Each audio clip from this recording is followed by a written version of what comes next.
If you're not losing fat, it's not your genetics. It's not your metabolism. It's this one habit you repeat every single day. You think you're eating healthy. You think you deserve that snack. You think one bite won't matter. But this habit is silently destroying your progress. The habit that keeps you from getting lean is mindless eating.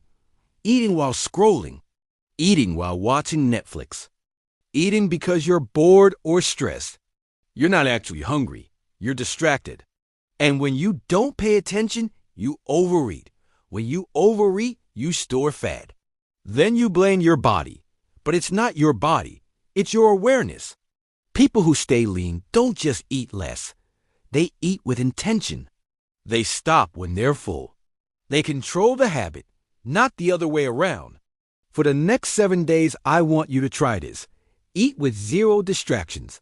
No phone, no TV. Just you and your plate. Watch what happens. If you want results, discipline your attention first.